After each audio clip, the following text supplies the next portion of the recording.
I had always loved hiking, but the trip I took that autumn changed the way I looked at the woods forever.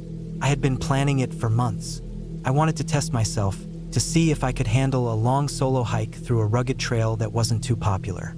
I picked a route that cut through the mountains, with a mix of steep climbs, deep valleys, and long stretches of forest that went on for miles without a single sign of people. I packed what I thought I needed: tent, sleeping bag, food, water, first aid kit, map, compass, headlamp, knife, and a few other things. I thought I was ready. I thought I knew what I was doing. I didn't know how wrong I was.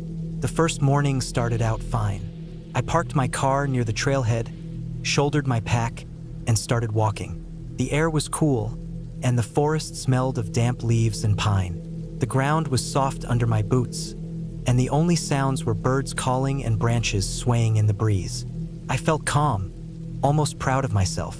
I had been looking forward to this escape, a break from the noise of the city and the weight of responsibilities. Out there, it was just me and the trail. The trail climbed quickly at first, switchbacking up the side of a ridge. I kept a steady pace, stopping now and then to sip water. Sweat dampened my shirt even in the cool air, but I liked the feeling. After a couple of hours, I reached the top of the ridge, and the view opened up. I could see the valley below, a patchwork of trees turning gold and orange. Beyond that, another ridge rose even higher. My trail cut down into the valley before climbing again. It looked endless, but in a way, that was why I came. I wanted to feel small out there. By midday, the sun had burned away the mist. The forest was alive with light, and I felt good. I ate a simple lunch, sitting on a rock where I could hear a stream bubbling. The cold water refreshed me. After a short rest, I pushed on. My goal was to cover at least 10 miles before setting up camp. I wanted to keep a steady pace so I wouldn't fall behind. I didn't want to be rushing as night came. The trail narrowed in some places, hugging the side of steep slopes. In others, it opened into meadows where the grass brushed my legs. I passed no one that day. I had expected that this wasn't a popular trail. That had been part of the appeal. But by the afternoon, I started to notice how quiet it really was. No distant hum of cars, no voices, just wind, birds, and sometimes nothing at all. The deeper I went, the more isolated I felt. As the sun dropped lower, I started looking for a place to camp. I found a flat spot a little ways off the trail, near a stand of fir trees. It was sheltered, with soft ground and enough space for my small tent. I set it up, gathered some wood, and made a small fire. The warmth felt good as the temperature dropped. I cooked a simple meal and sat in silence, listening to the forest settle down for the night. The fire crackled, and beyond it, the woods grew dark. I tried not to think too much about how alone I was. When the fire burned low, I crawled into my tent, zipped up the door, and lay down in my sleeping bag. Sleep didn't come easily. I could hear every sound: branches creaking, leaves rustling, owls calling. I told myself it was all normal, animals moving around, nothing out of the ordinary. But I kept waking up, my heart pounding, as if I had heard something I couldn't explain. Each time I lay still, straining to hear more. But there was never anything clear, just the usual noises of the forest.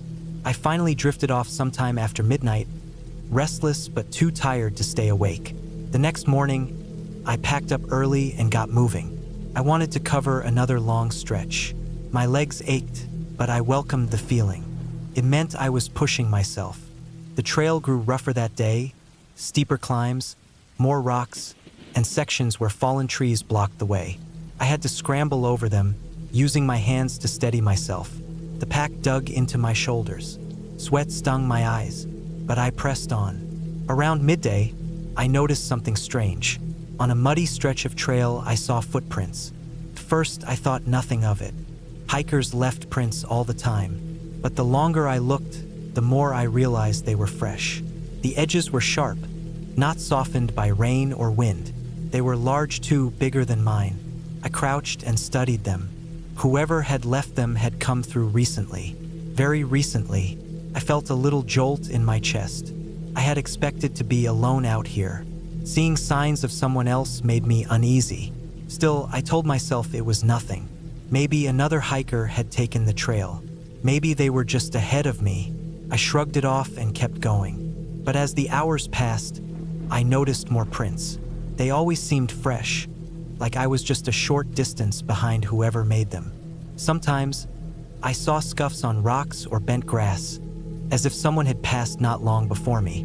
But I never saw anyone. The trail twisted and climbed, and I kept expecting to catch sight of a person ahead. But there was nothing, just the quiet woods and the prints that kept appearing. That night, I set up camp on a ridge. The view was wide, and I felt safer being able to see in all directions. I cooked, ate, and tried to relax, but my mind kept drifting back to the footprints. I couldn't shake the thought that someone was out here, moving along the same trail, just out of sight. Maybe they were camping nearby. Maybe they were watching. I told myself I was being paranoid, but the unease sat heavy in my chest. I hardly slept that night. Every sound felt sharper, closer. The wind moaned through the trees, and I kept imagining footsteps outside my tent. The third day was harder. My body was sore, and my mind was worn down from lack of sleep. I stumbled often, catching myself on branches and rocks. The trail grew narrower, the forest denser. Light barely filtered through the canopy, and the air smelled of moss and damp earth. It felt like the woods were closing in around me, and the prints never stopped. Sometimes I even thought I saw two sets, overlapping. That idea made my stomach twist. By afternoon, the trail dropped into a deep ravine. The walls rose steep on either side, and the path wound along the bottom, where a creek trickled over rocks. The air was colder there, damp and heavy. I felt trapped between those walls, exposed and vulnerable. I hurried through, my eyes flicking left and right. At one point, I thought I saw movement up on the ridge above me, a flicker of shadow between trees. I froze, heart hammering, but when I stared, there was nothing, just stillness. I forced myself to keep walking, though my legs felt weak. That evening, I couldn't bring myself to make a fire. I set up my tent in silence, ate a cold meal, and sat in the dark. I didn't want to draw attention to myself. I kept listening, straining for any sound beyond the natural noises. Once, I swore I heard a twig snap nearby. I sat still, holding my breath, until the night swallowed the sound. Sleep came in fits, broken by sudden jolts of fear. Each time I woke, I listened hard, certain I would hear footsteps, but I never did. The fourth day, I knew I had to get out. I wasn't enjoying the hike anymore. I wasn't proving anything to myself. I was just scared, exhausted, and desperate to be done. I checked the map that morning and saw I had 2 more days until the end of the trail. I decided to push hard and try to cut that down. If I kept moving fast, I could maybe finish in a day and a half. I packed quickly and set off at a near jog. But the faster I moved, the more mistakes I made. I stumbled often, my boots slipping on rocks and roots. My breath came ragged, and my pack felt heavier with each step. The trail climbed steeply, and my legs burned. But I didn't care. I just wanted out. At one point, I tripped and went down hard, scraping my hands and knees. I hissed in pain but forced myself up. Blood trickled down my shin, but I kept going. Sometime in the afternoon, I reached a narrow section where the trail clung to the side of a cliff. The drop was sheer, hundreds of feet down. My stomach turned as I edged along, pressing my body against the rock wall. Halfway across, I froze. There, in the dirt ahead of me, were fresh prints again. Big, clear, and recent. My chest tightened. Whoever was out here, they had crossed this path not long before me. I glanced down the drop, then back at the prints. A wave of fear washed over me. I realized then how truly trapped I was. There was nowhere to run on that narrow ledge. I forced myself across, one shaky step at a time. When I finally reached solid ground again, my legs were trembling. I wanted to collapse, but I pushed on. I didn't stop until dusk, when exhaustion made me drop my pack and set up camp in a hurry. I didn't eat much that night. I didn't dare make a fire. I sat in the dark, clutching my knife, every nerve on edge. The final morning, I woke early, though I hadn't really slept. My body felt hollow, running on fear alone.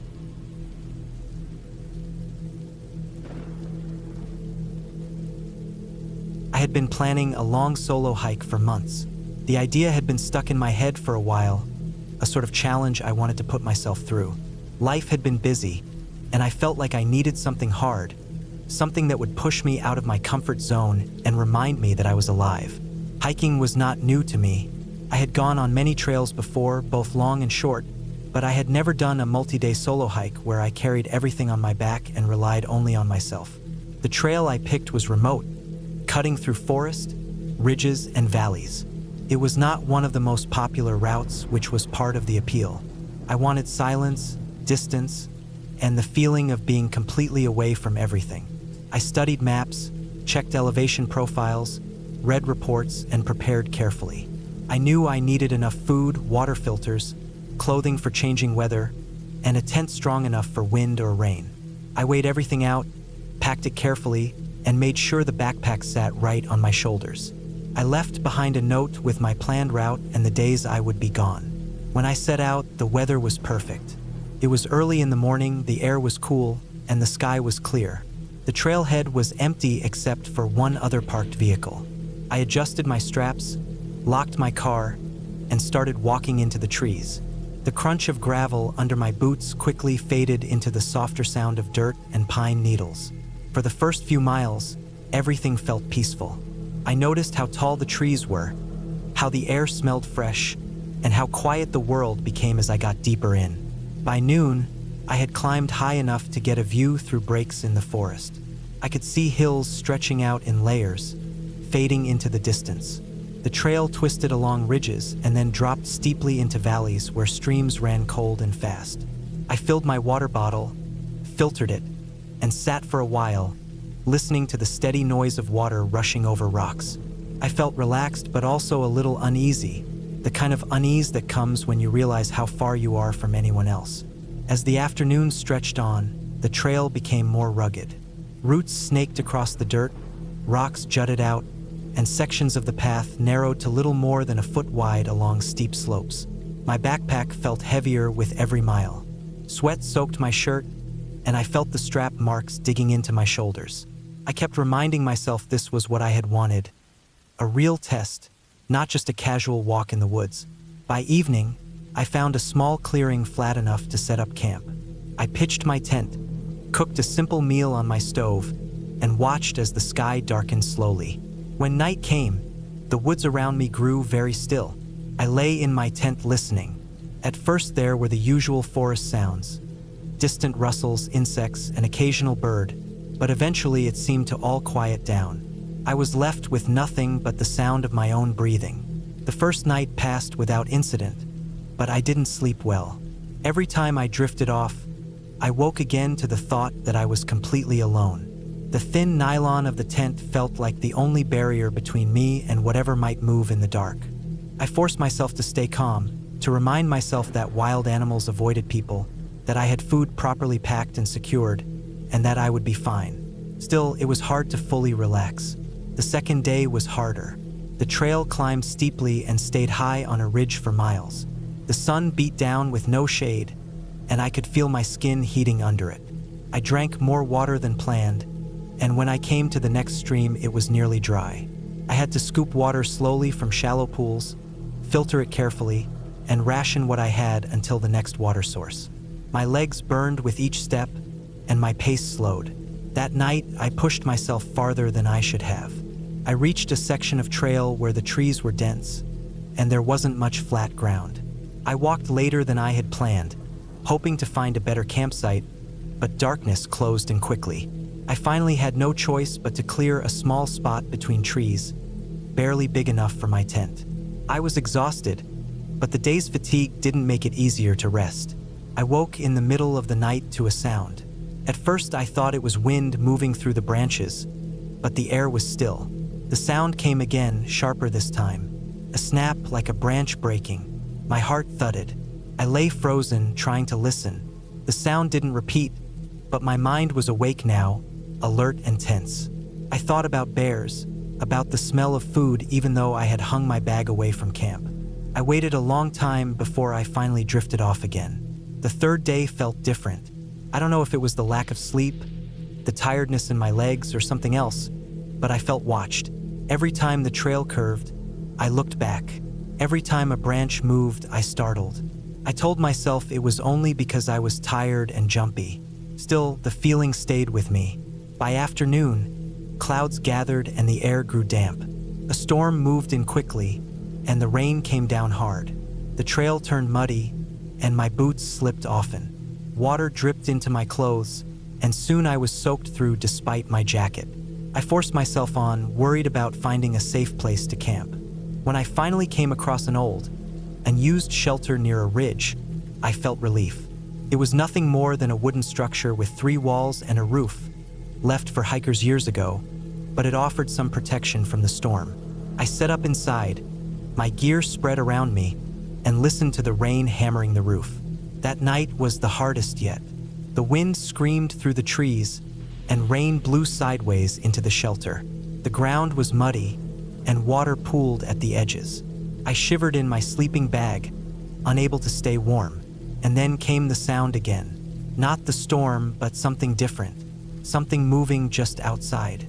Slow steps in the wet ground. A crunch, a splash, a pause. My heart hammered so loud I thought it would burst. I held my breath, straining to hear. The steps faded slowly, but I never heard them walk away completely. When daylight finally came, I was pale and worn out. I told myself I was imagining things, that it was just an animal moving through. But I couldn't shake the way the steps had sounded. Steady, heavy, almost deliberate. I packed quickly and forced myself back onto the trail. The next miles felt endless. Every sound made me flinch. My mind spun with questions. Was someone out here?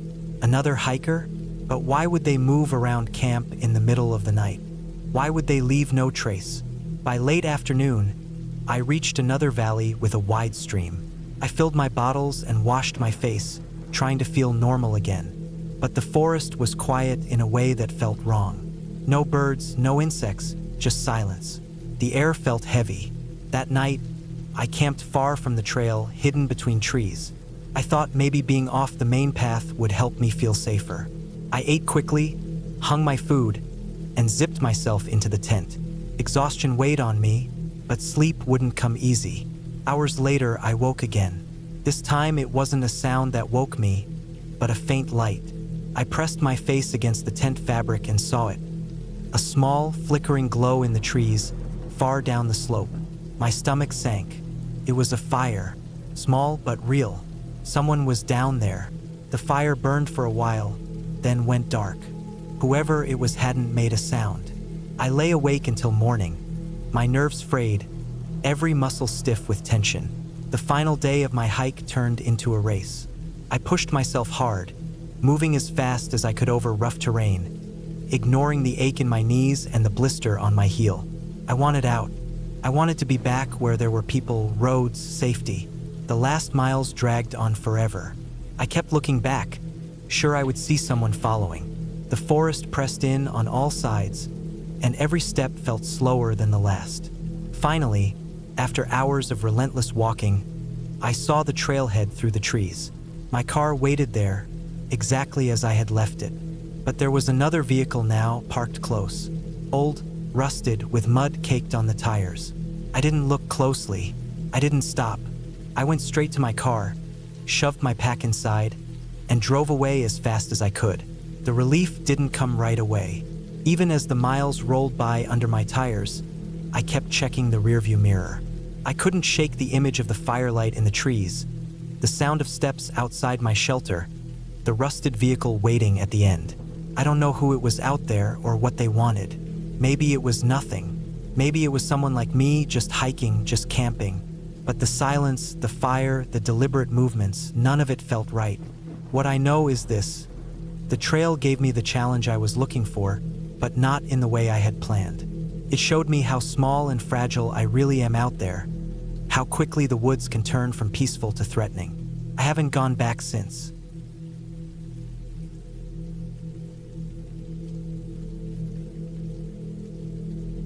I always thought I was careful when it came to hiking. I wasn't the kind of person who just grabbed a backpack and ran into the woods without thinking.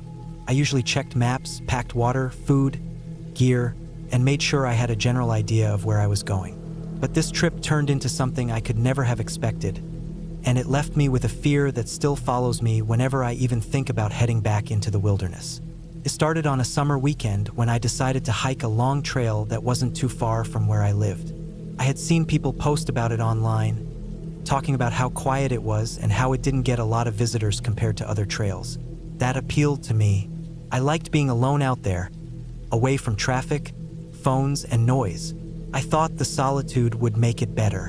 What I didn't realize at the time was that solitude also meant if something went wrong, there would be no one around to help. I packed my bag the night before. I put in a couple bottles of water, a filter straw, protein bars, beef jerky, a small first aid kit, a flashlight, and my folding knife. I had a light jacket tied to the outside of my bag and an emergency blanket tucked into one of the side pockets. I felt prepared. I had done longer hikes before, and I didn't see any reason why this one would be different. The next morning, I drove out early. The air was still cool, and a light fog sat low over the fields on the way there. When I parked near the trailhead, there were no other cars in sight. That made me feel both excited and a little uneasy. I figured I had the whole place to myself, which sounded perfect. I strapped on my pack, locked the car, and started walking down the dirt path. The first mile was easy. The trail was wide enough to walk without brushing against too many plants. The morning birds were still calling, and I could hear the sound of water running somewhere in the distance. The ground was soft under my boots, and I felt strong and steady.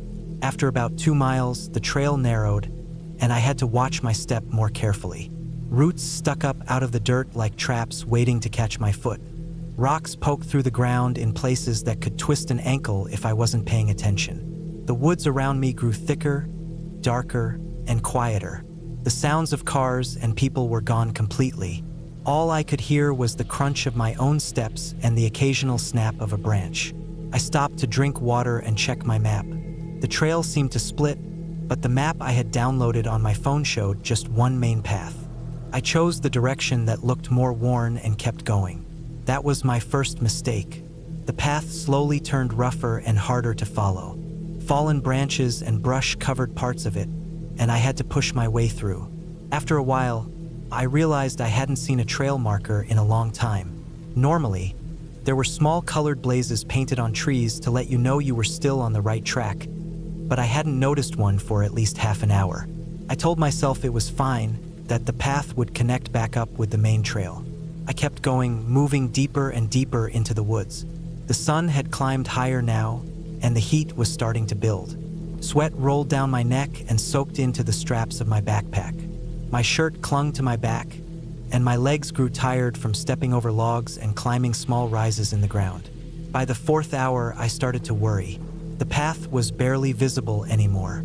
It looked more like deer trails than a real hiking route. I stopped again, pulled out my phone, and checked the GPS. The signal was weak, cutting in and out, but it showed I was way off the main trail. I cursed under my breath, took a deep breath, and decided to backtrack. Turning around should have been simple, but it wasn't.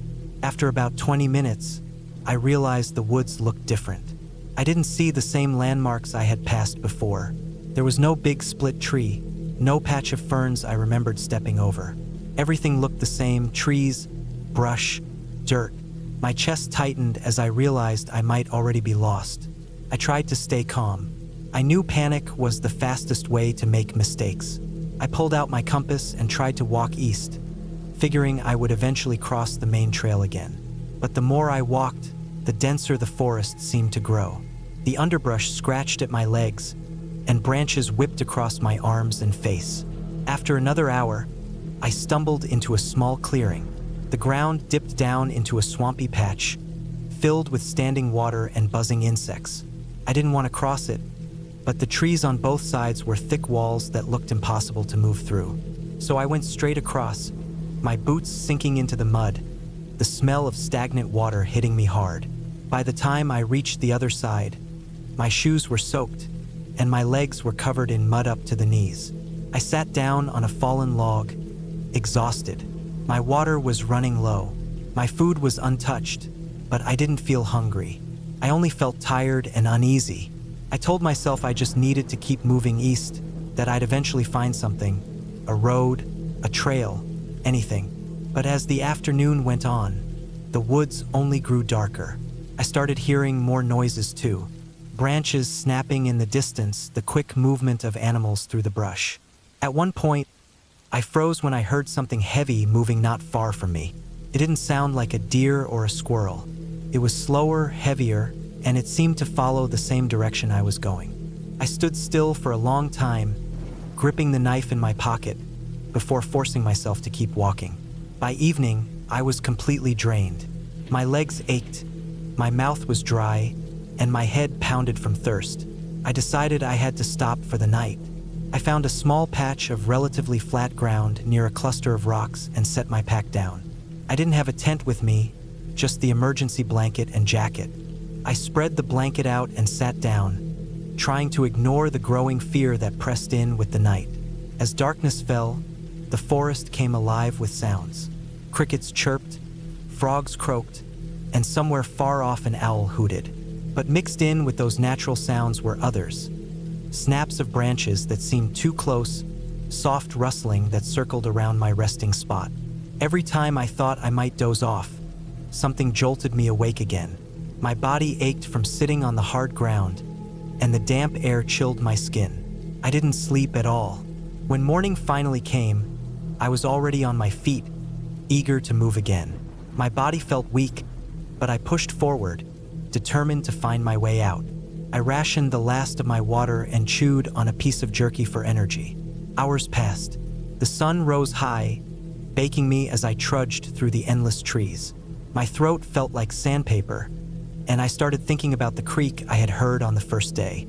I tried to follow the land downhill, hoping it would lead me to water. By mid-afternoon, I finally found a narrow stream. I dropped to my knees, filled my bottle, and used the filter straw to drink. The cold water was the best thing I had ever tasted. I refilled my bottles and felt slightly better, though still exhausted. I followed the stream, figuring it might eventually lead to a larger river or a road. But as the hours dragged on, the stream twisted endlessly through the woods with no sign of anything man-made nearby. My legs shook with every step, and I felt dizzy from lack of real food. By the second night, I was too tired to keep moving. I set up another crude camp, wrapping myself in the emergency blanket and leaning against a tree. This night was worse. I heard something moving again, closer this time. At one point, I swore I saw a dark shape move between the trees, just out of sight. I held my knife tight and sat awake the entire night, terrified.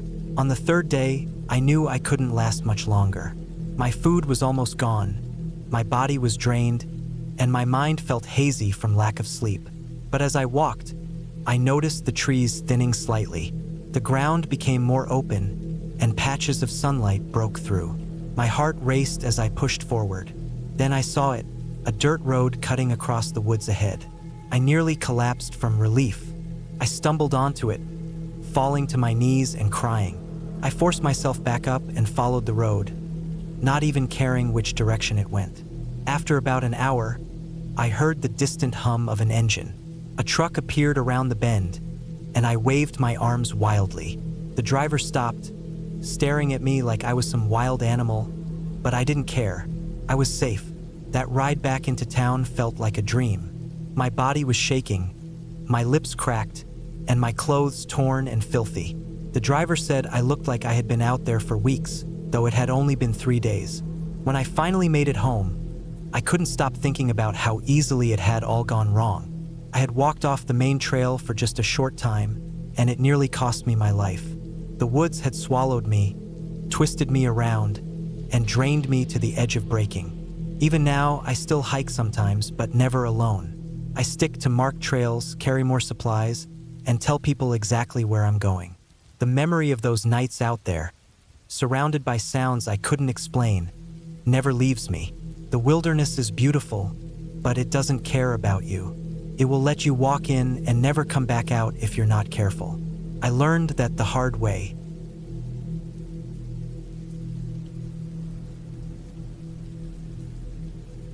I had been planning a solo hiking trip for a long time. Most of my hikes in the past were shorter ones that stayed close to towns or campgrounds, but this time I wanted something different. I wanted to test myself with a long trail that went deep into a national forest where I would be completely alone for a few days. I had read that the trail was about 20 miles in, winding through valleys, over ridges, and past small lakes before looping back out near a remote dirt road where I could arrange a pickup.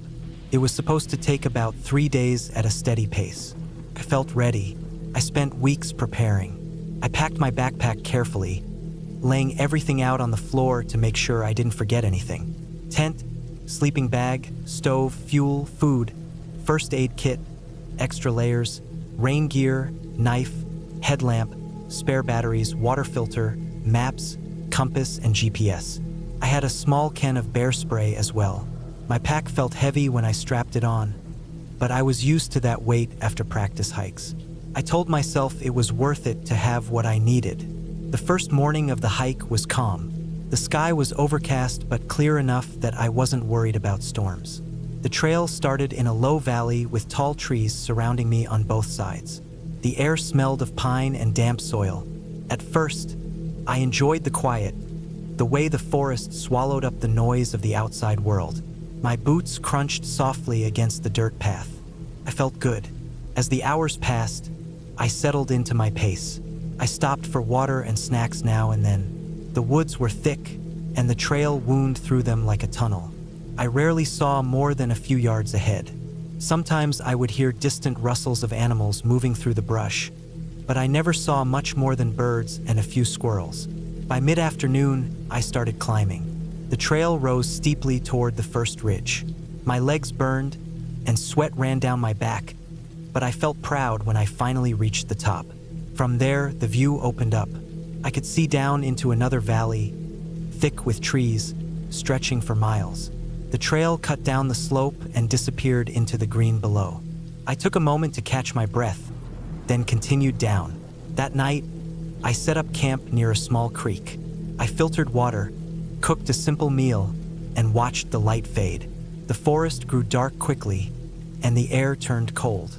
I crawled into my sleeping bag, listening to the sounds of night insects and the occasional splash of water. Sleep came slowly, but eventually I drifted off. The next morning, things began to feel different.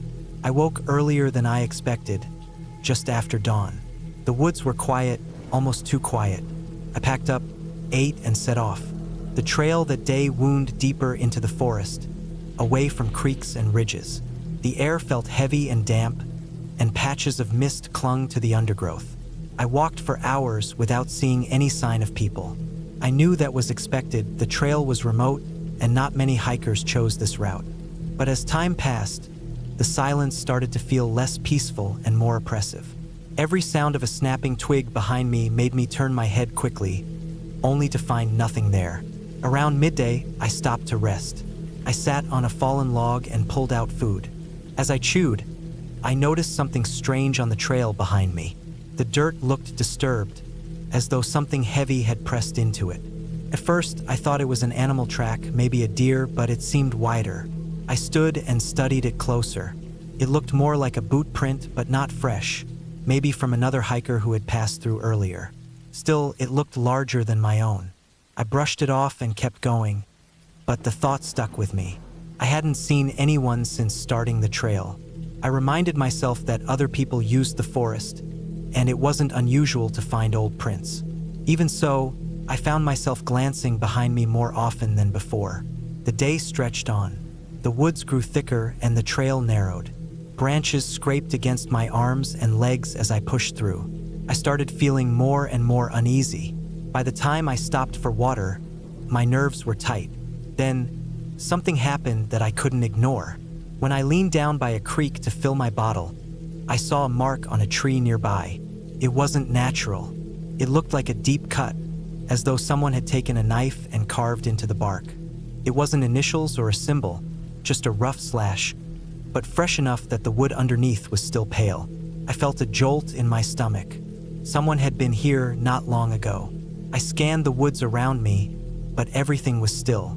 I told myself maybe it was from a hunter or another hiker marking a path. I capped my bottle and hurried back onto the trail. My pace quickened. By late afternoon, I reached a clearing where I planned to camp for the night. It was a flat spot surrounded by trees, with enough room for a tent. I dropped my pack and started setting up quickly. The air felt heavy, and the silence pressed against me. I couldn't shake the feeling that I wasn't alone. As I cooked dinner, I noticed something again. Another boot print in the dirt, close to where I had set my tent. This one was clearer, sharper, and I was certain it wasn't mine. I felt my heart race. Whoever had made it had been there not long before me. I forced myself to stay calm. The forest was public land. People wandered through all the time. But as night fell, my unease deepened. Every sound in the darkness made me sit up and listen. At one point, I thought I heard faint footsteps in the distance. I froze, straining my ears, but after a long moment, the sound faded. Sleep was almost impossible that night. I kept waking to the feeling that something was moving outside my tent. At one point, I thought I saw a shadow pass across the thin fabric, but when I unzipped the door and shined my light, there was nothing. The third day began with exhaustion. I broke camp quickly and set off, eager to finish the trail and reach the pickup point. The woods seemed darker than before, even though the sun was up. I walked fast, hardly stopping, but the more I hurried, the more I felt like I was being followed. Every so often, I would hear something behind me. A crack of a branch, the soft thud of something on the dirt. Each time I turned, there was nothing. Then, as I climbed another ridge, I found something that nearly made me stop cold. On a rock at the edge of the trail was a small pile of stones, stacked deliberately. It wasn't natural. Someone had placed them there. I had not seen it the day before, which meant it had been built overnight. My throat went dry. I didn't know what it meant, but I knew it wasn't random. I pushed on harder, sweat dripping down my face.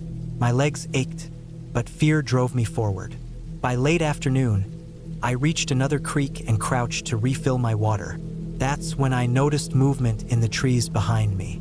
Just a flicker, the shape of something dark slipping between trunks. I froze, staring, but whatever it was didn't appear again. My hands shook as I capped my bottle and stood. I felt exposed. I walked until the sky darkened, and I had no choice but to camp again. I hated the idea of stopping, but I was too tired to keep going safely. I picked a spot close to the trail but tried to hide myself among thicker brush. I pitched my tent in silence, my ears straining at every sound. That night was the worst. At some point, long after darkness fell, I heard clear footsteps outside my tent.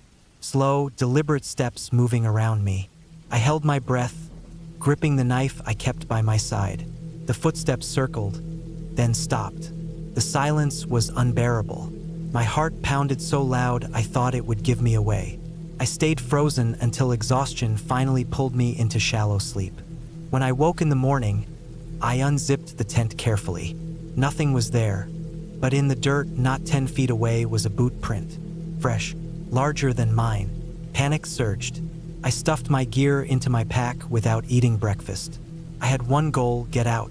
The final stretch of the trail twisted endlessly. My legs burned, my shoulders ached, but I hardly noticed. My mind was locked on escape. Every sound made me flinch.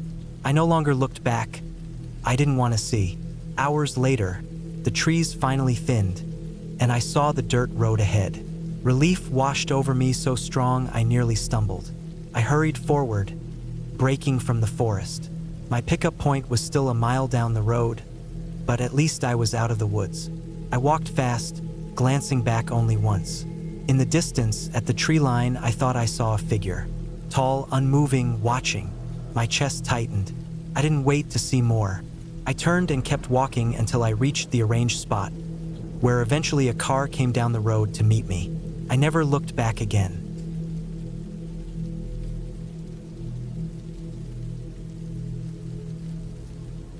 I had planned the trip for weeks. I wanted to do a solo hike along a long trail through the forested hills not far from the state border. It wasn't a famous trail, not the kind that's busy with tourists and families with kids. It was one of those rough, little-known ones that hunters, locals, and a few serious hikers knew about.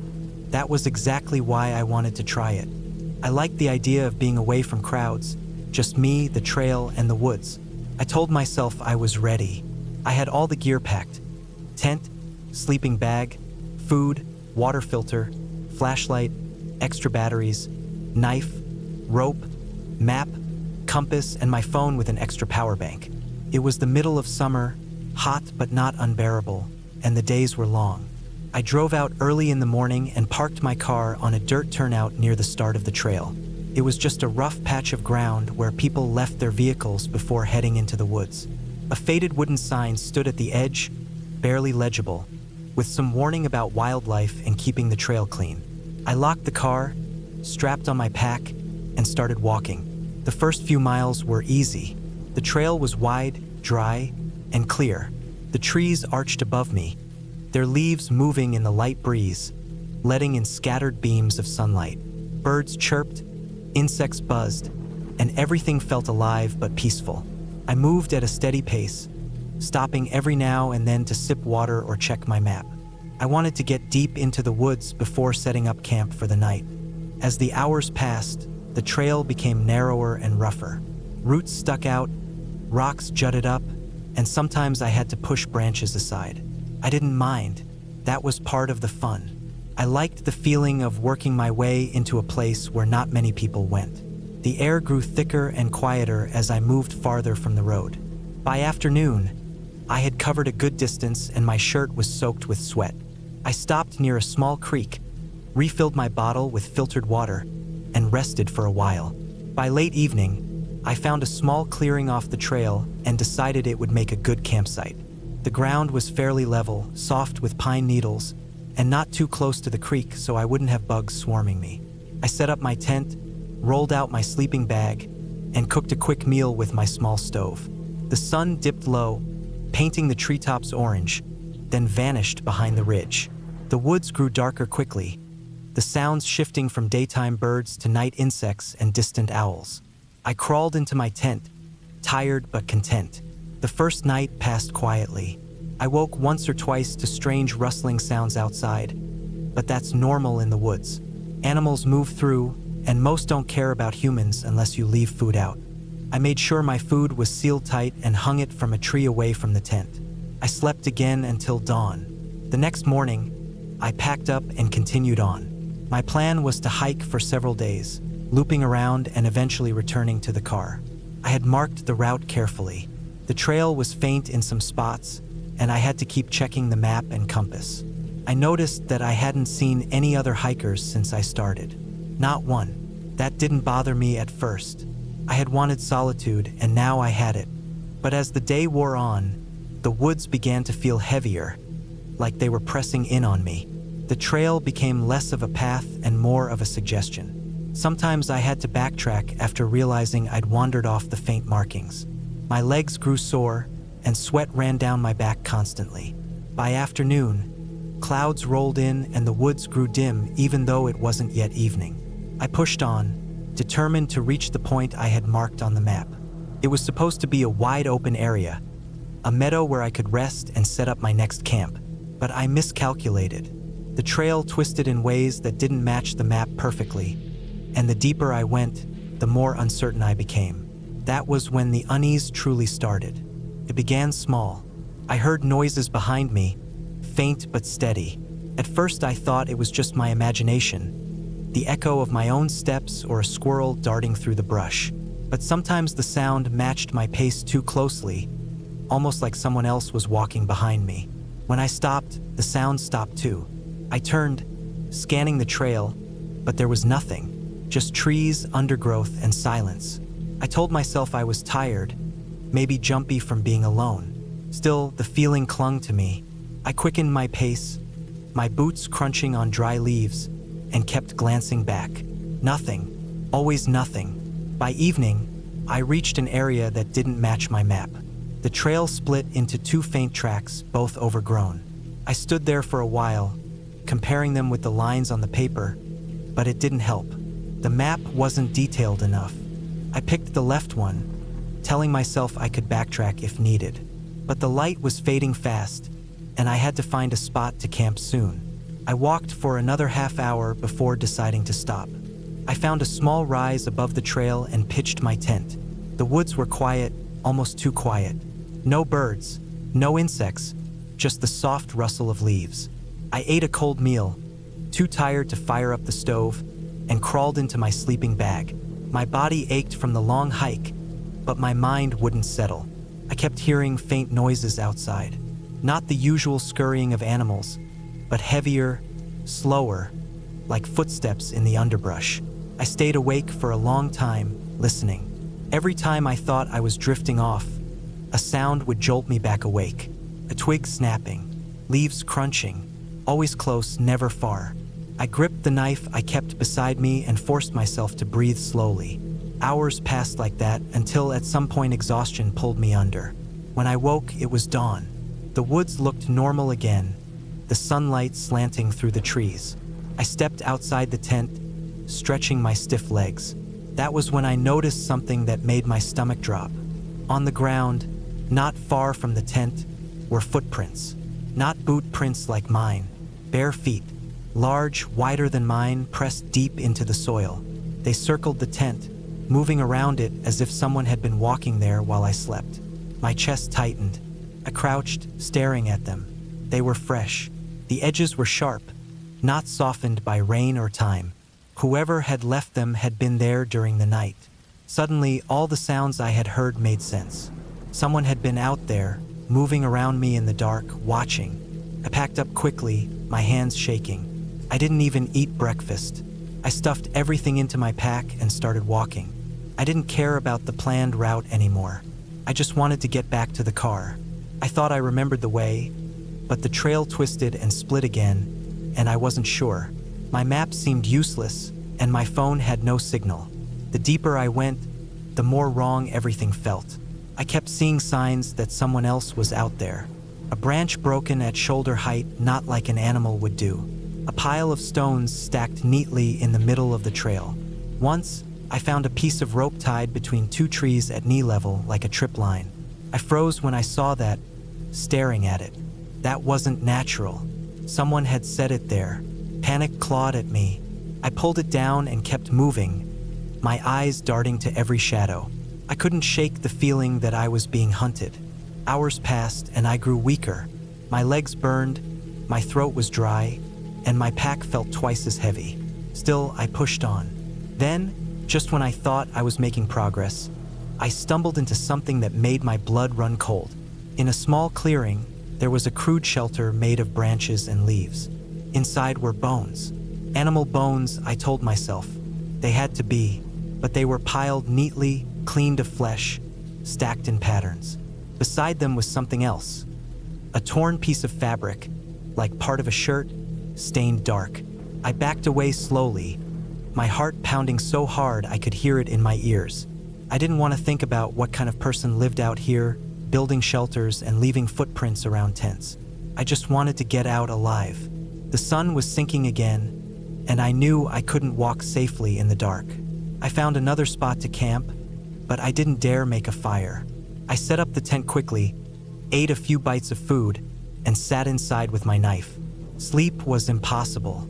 All night I listened, every muscle tense, waiting for something to happen. At some point I heard it again. Footsteps, slow, deliberate, moving just outside the tent. I held my breath, gripping the knife so hard my hand hurt. The steps circled, paused, then moved away. I sat frozen, barely blinking until dawn. When light finally came, I packed up and forced myself onward. My body was weak, but fear drove me. I followed what I thought was the trail back toward the car. The woods looked the same everywhere, endless and suffocating. By midday, I finally recognized a landmark. The small creek I had stopped at on the first day. Relief flooded me. I followed it, knowing it would lead closer to the main trail. My pace quickened, hope rising. But as I rounded a bend, I froze. On the opposite bank, in the mud, were fresh footprints.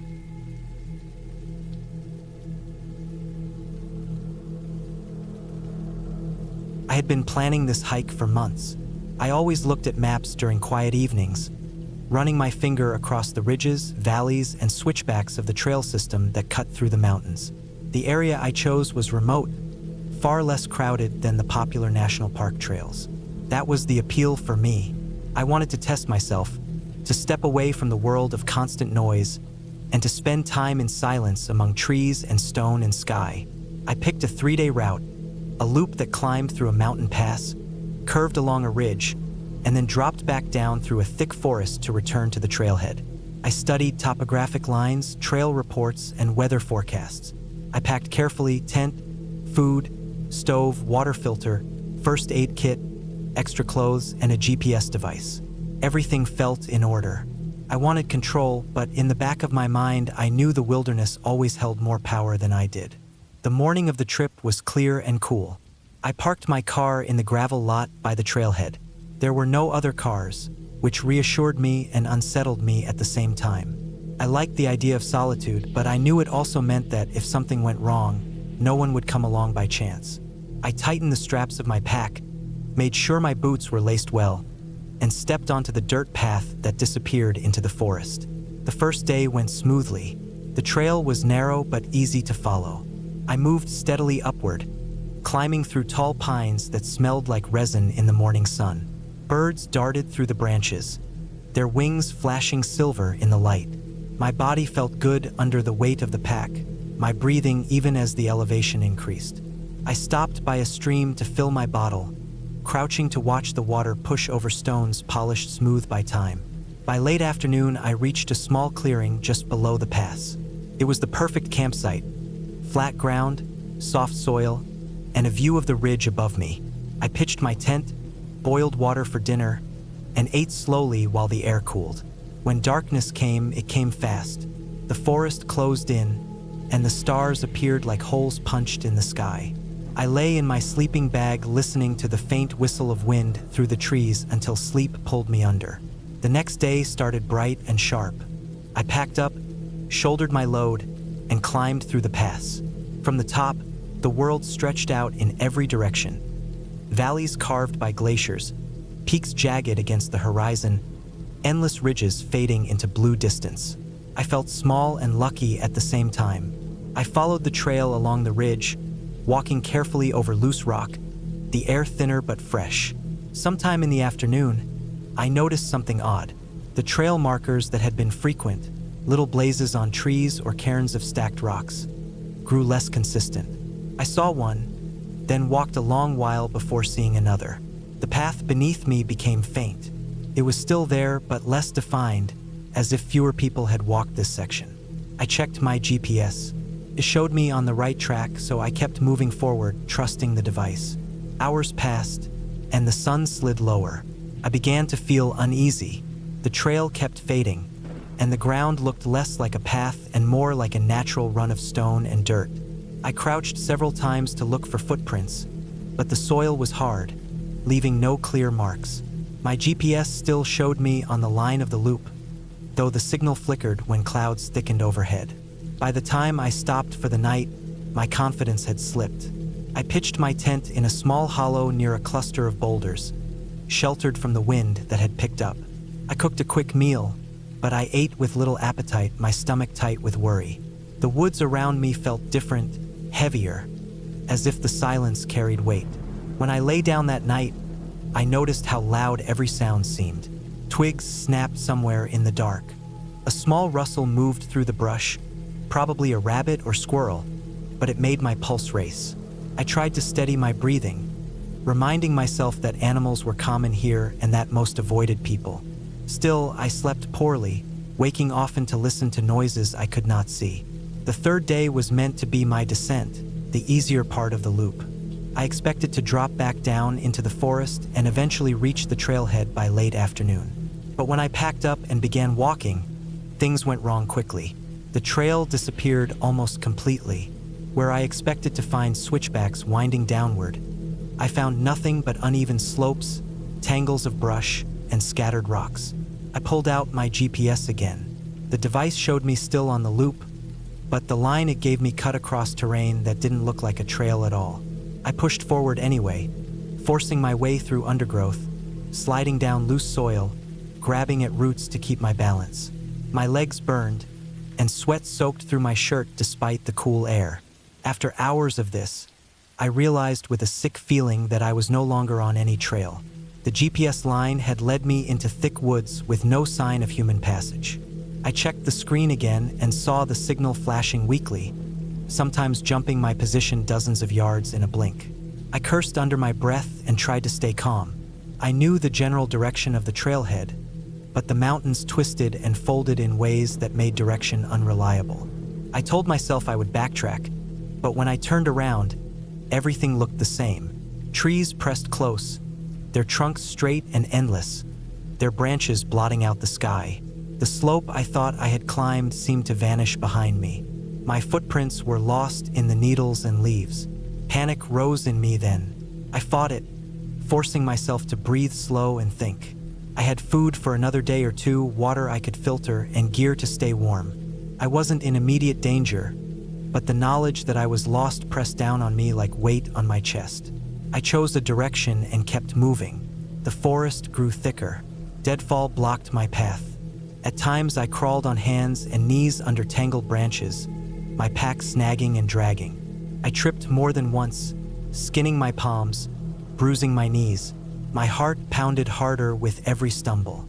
When evening came, I found no clearing, only a narrow patch between trees where I could wedge my tent. The ground was uneven, roots pushing up like knuckles beneath the soil. I lay in my bag that night listening again to noises. Something heavier moved in the dark at one point, too heavy for a rabbit. It crunched leaves slowly, deliberately, before fading away. My whole body stayed tense, every muscle locked, until exhaustion finally forced me into shallow sleep. The next day I woke sore, my throat dry, my nerves frayed. I decided I could no longer rely on the GPS. I stuffed it in my pack and trusted my compass instead, aiming south where I knew the trailhead roughly lay. The forest resisted me at every turn. Steep gullies cut the land, forcing me to detour. Thickets tore at my clothes. The ground grew slick with moss, and twice I slipped hard, sliding several feet before catching myself. Hours passed, the sun moving above the canopy in glimpses, and I felt myself breaking down. My legs shook with fatigue, my lips cracked from thirst. When I stopped to filter water, my hands trembled so badly I almost spilled the bottle. It was late afternoon when I stumbled into something that froze me in place. Ahead, in a shallow dip of land, I saw a pile of branches arranged in a way that did not look natural. They were stacked, leaning together, forming a low shelter or marker. My stomach tightened. Someone had been here before, but whether recently or long ago, I couldn't tell. The wood was weathered, moss growing thick on it, but the shape remained clear. I walked closer, studying it. It looked like a crude lean-to half collapsed. Inside, I saw bones, small ones, scattered across the soil. My mind raced to label them deer, maybe, or some smaller animal. They were picked clean, bleached white, but the sight shook me badly. I backed away, my skin prickling. That night, I could barely eat. My stomach rejected food, knotted too tightly. I set up my tent far from the shelter I had seen, but I could not shake the image of the bones. I lay in the dark, listening again to noises. Branches snapped, closer this time. Something moved slowly around the edges of my camp, circling. I gripped the handle of the small knife I carried, though I knew it would do little against anything large. The sound came and went, and eventually I must have slept, though it felt like I never closed my eyes. The next day blurred into one long effort. I walked until my legs nearly gave out.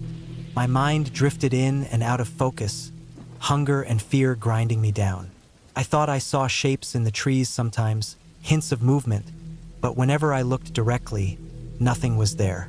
The forest felt alive in a way I had never experienced, as if it watched me. By late evening, I broke through the tree line into a rocky slope. My heart leapt at the open view. Far below, through the haze of distance, I saw a road, a thin line cutting across the base of the mountains. Relief crashed over me so strong I almost cried. I knew it could still be miles away, but it was direction, it was escape.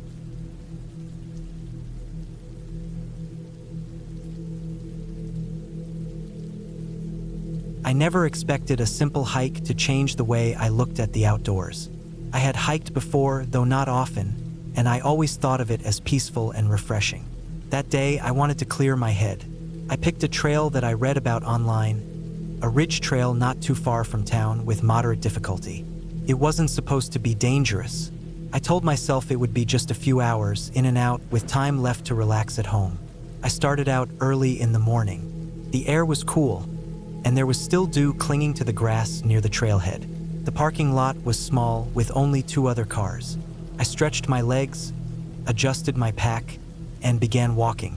The trail was narrow at first, winding between tall pines, and the ground was soft from fallen needles. Birds chirped above me. The air smelled sharp and clean, almost sweet. I felt calm, like nothing could go wrong. The first part of the trail climbed slowly. My legs warmed up as I pushed forward, stepping over roots and small rocks. The forest closed around me, and I couldn't see very far ahead, but the path was clear. I thought about how quiet it was, other than the sound of birds and the occasional crack of a twig under my boots. Felt good. I had brought water, a few snacks, and a small first aid kit. Nothing fancy. I wasn't expecting trouble. After about an hour, I reached a point where the trees thinned out. The trail rose higher, hugging the side of the ridge. From there, I could see across a valley, the trees below stretching like an endless green carpet. Mist still hung low in places, glowing in the sunlight. It was beautiful. I stopped to take it in and drank from my bottle. The ridge narrowed ahead, the path cutting sharply along the slope. The ground dropped steeply to my right. I noticed loose gravel under my boots, and I told myself to be careful. I walked on, the sun climbing higher. The air grew warmer, and sweat dampened my shirt. The trail seemed less maintained the further I went. Bushes brushed against my legs, and branches leaned into the path. At one point, I had to duck under a fallen tree. I kept moving, watching my step. I thought I was making good progress, though I hadn't checked the time in a while. Eventually, I came to a fork. One path bent left, slightly downhill, and looked wider. The other continued along the ridge, narrower, with rocks jutting out. There was no sign. I paused, trying to remember the trail description I read before. Couldn't. I figured the ridge path was the main one since it looked more worn. I chose that. The trail grew rougher. Rocks scattered across it, and I had to climb over sections. My thighs burned as I pulled myself up. The drop to my right grew sharper, the slope plunging into thick forest far below. I stayed close to the inside edge, careful not to slip. I told myself it was fine, just a bit more challenging than expected. After another stretch, I realized something was wrong. The trail thinned until it looked barely used. Grass sprouted between rocks, and bushes crowded in. It didn't feel like a main path anymore.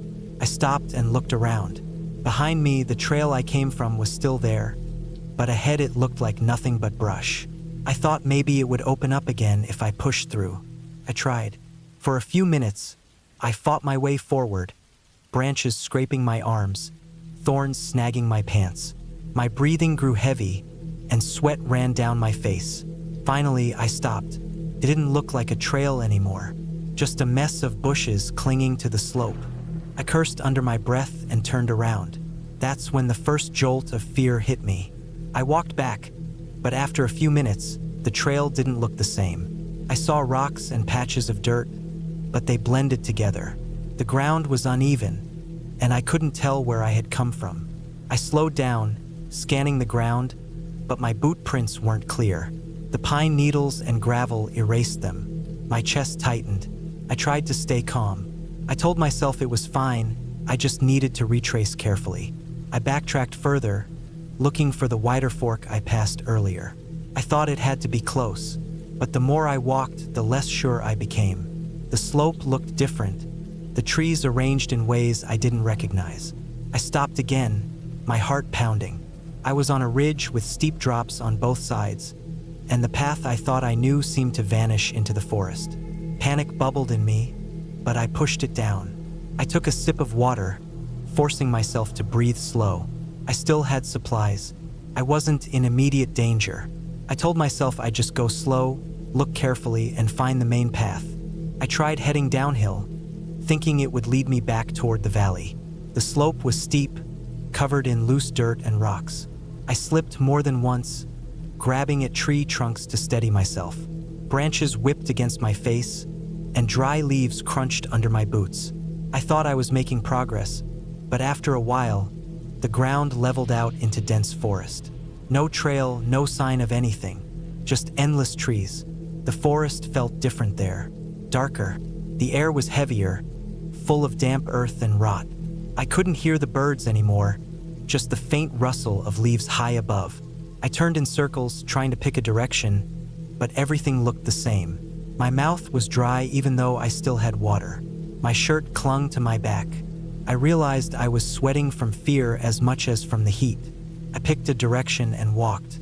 I tried to keep track of landmarks, broken branches, odd-shaped rocks, but after 10 minutes, they all blended together. My pack felt heavier. My legs ached. A gnawing thought crept in. I was lost, truly lost. The day dragged on. The sun moved across the sky, but under the trees, it was hard to tell the time. My water ran low. I rationed it, taking small sips. I ate a granola bar, chewing slowly, trying not to think about how much food I had left. I kept moving, hoping for any sign of a trail. Hours passed. My legs grew sore, my ankles twisting on uneven ground. I tripped more than once, catching myself on branches. My arms were scratched raw. Fear gnawed at me with every step. As the light began to fade, a new kind of dread settled in. Night was coming. The forest darkened, shadows stretching long. The thought of being out there in the pitch black with no trail made my stomach clench. I had no tent, no sleeping bag, just a thin jacket and a flashlight.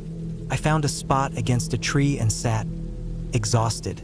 The forest grew quiet as the last light faded. Crickets started chirping, and somewhere far off, I thought I heard the faint call of an animal. I hugged my knees, shining my flashlight in short bursts, not wanting to drain the batteries. Every snap of a twig made my skin prickle. That night was one of the longest of my life. Couldn't sleep.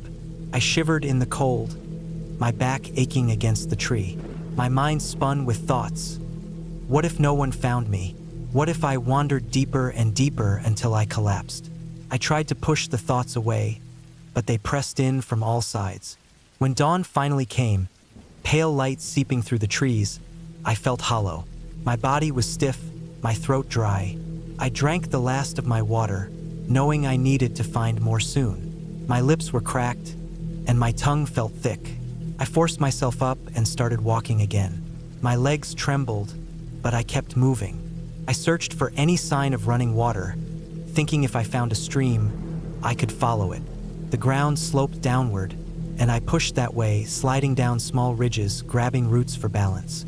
My hands were raw, dirt ground into my skin. Hours later, I heard it, a faint trickle. I staggered toward the sound until I found a small stream winding between rocks. Relief washed over me. I knelt and drank, the cold water shocking my throat.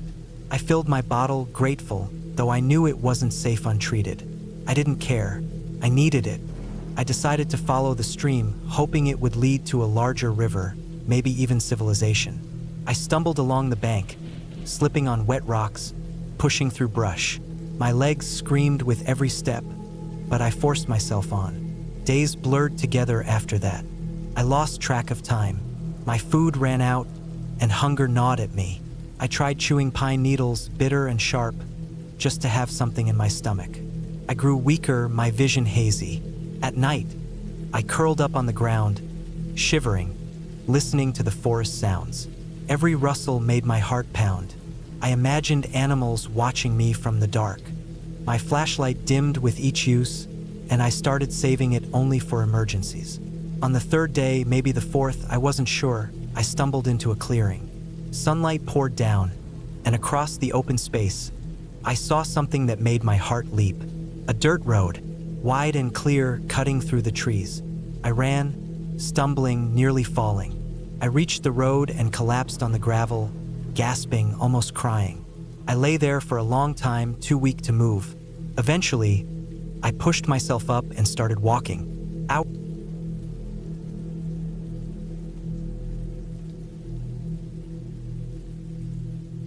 I had been planning this hike for weeks.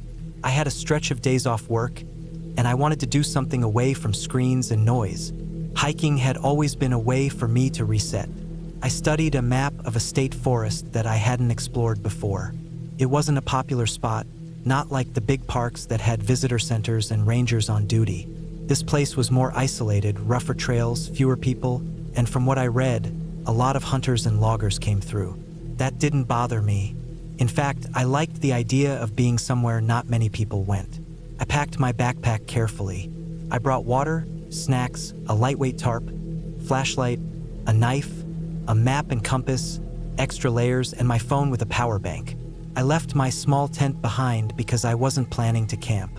This was supposed to be a long day hike. Start early, finish late, drive home, sleep in my own bed. That was the plan. The morning I left, the air was cool and damp. The sky was gray, the kind that looks like it could rain but doesn't quite commit. I drove out of town and into the countryside, the road getting narrower, the trees pressing in. My GPS lost signal about halfway there, which I had expected. The last few miles were on a dirt road that looked like it was used more by trucks than cars. I parked in a pull-off area that was more mud than gravel, shouldered my pack, and started down the trail. The forest was thick, pines mixed with oaks, patches of ferns, fallen logs half rotted into the ground. The trail wasn't marked very well, but I followed the worn path where boots and deer hooves had left the ground bare. The air smelled of wet leaves and sap. Every so often I heard a woodpecker hammering, or the sharp snap of a twig from some animal I never saw. For the first couple of hours, it was peaceful. I found a rhythm, step after step, breathing steady, eyes flicking between the trail and the map I carried folded in my jacket pocket. I stopped at a creek to drink and eat a granola bar, crouching on a rock while the water gurgled past. The first sign that things weren't going to go smoothly came around midday. I reached a fork where the trail split, and the map didn't clearly show which way was correct. The left path looked slightly wider, but it dipped into a gully. The right looked overgrown, almost unused. I hesitated, then went left, telling myself I'd correct later if I was wrong. I walked for another hour, maybe more. The gully deepened, the ground got muddy, and the trees closed in tighter. Something felt wrong.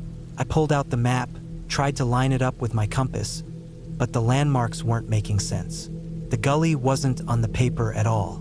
By the time I admitted I was off trail, I was deep enough that backtracking didn't feel simple. I turned around and tried to follow my own footprints, but the mud was spotty, and the forest floor had a way of erasing your tracks. I felt my stomach tighten. I kept moving uphill, figuring higher ground would help me get my bearings. I climbed until my thighs burned, but when I reached the ridge, all I saw were more trees stretching endlessly. The sky had darkened, not with rain but with the sinking of the day. I checked my watch, it was already past 4. I should have been halfway back to the car by now. I forced myself not to panic. I had supplies. I had daylight left. I just needed to keep calm and keep moving. I took out my compass, picked a direction that should lead me back toward the road, and pushed on. The ground turned rough.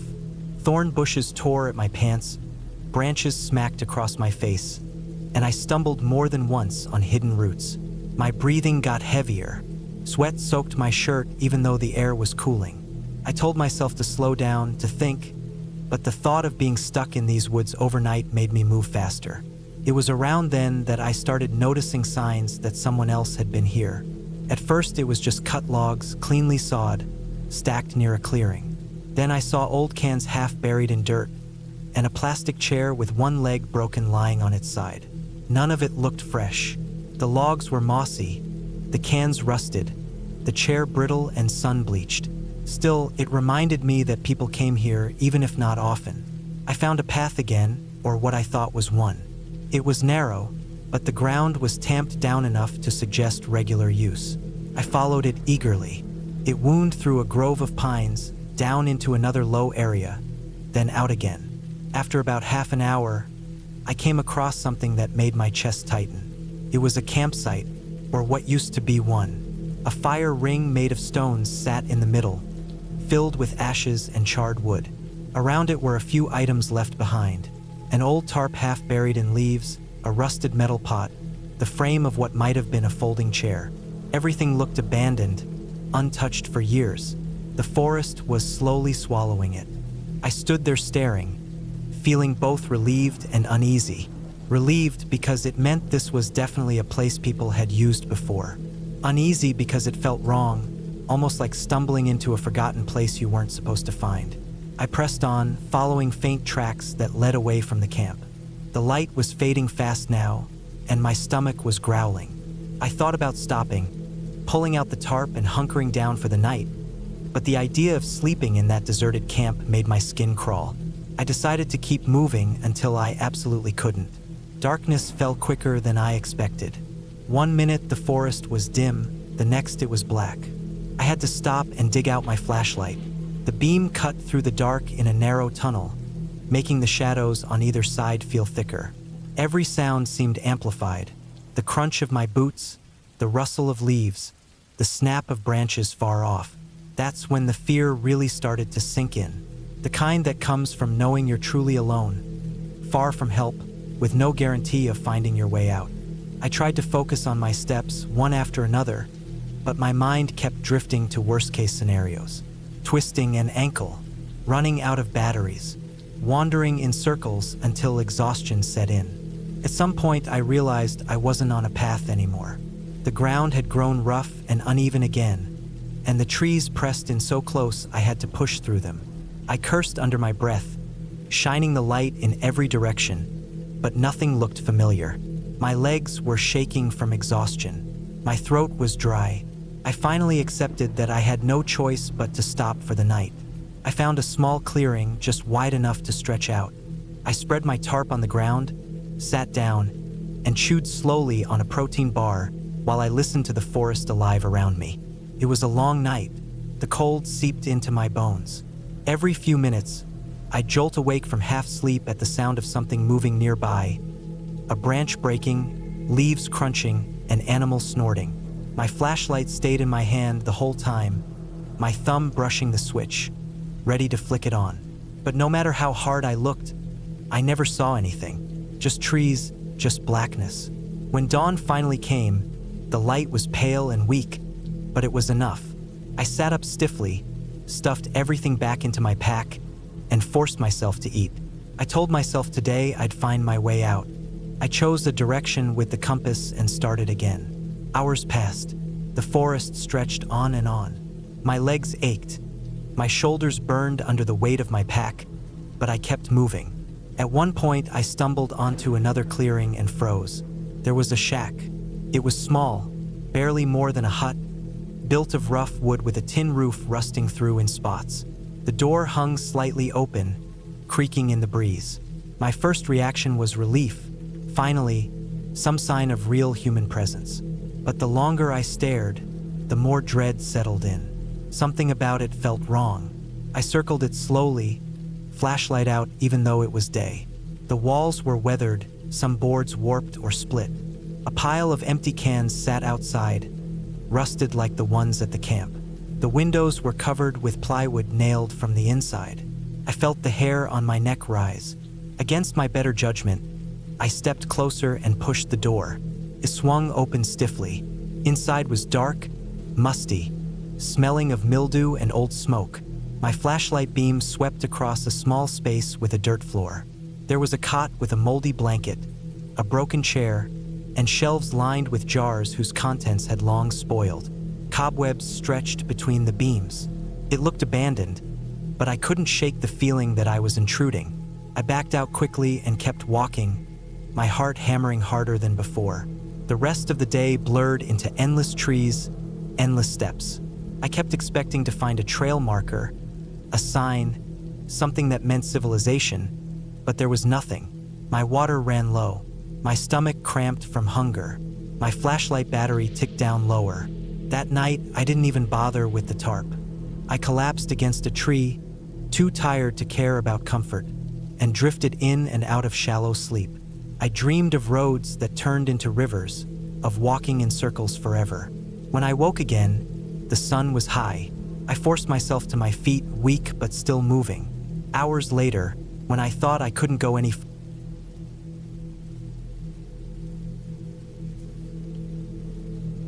I had been hiking for years, but always on marked trails, the kind with signs, maps, and people around. I had done easy day hikes and a few overnights, but I had never pushed myself into a long and more remote backcountry hike. I wanted the challenge. I wanted the quiet. I wanted the feeling of being far from everything. That was why, in late September, I set out on a section of a long mountain trail that cut deep through the forested ridges in the northern part of the state. I was 31 at the time, strong enough, and I thought I had planned well. The trail stretched more than 40 miles, and I had 3 days to cover it. I packed food, water filters, my tent, sleeping bag, a small stove, and the usual safety gear. I checked the weather. It looked clear, though colder at night. I figured it was perfect. The first morning started easy. The air was cool, and the trees were beginning to turn orange and red. The trail wound upward through pines, then across open stretches of grass. My pack was heavy, but I was excited. By midday, I had gone nearly 10 miles. I stopped, ate a quick lunch, and kept going. I wanted to cover as much ground as I could the first day. It was late afternoon when I noticed how quiet it had become. No other hikers had passed me for hours. I knew this was not a popular section, but I had not expected to feel this alone. The forest pressed in close, tall trees blocking most of the sky.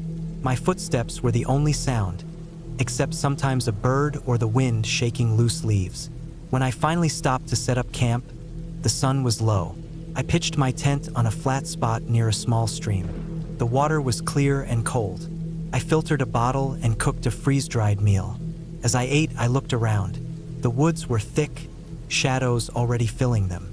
It hit me that once it was fully dark, I would be sitting in the middle of nowhere with only nylon walls between me and whatever was out there.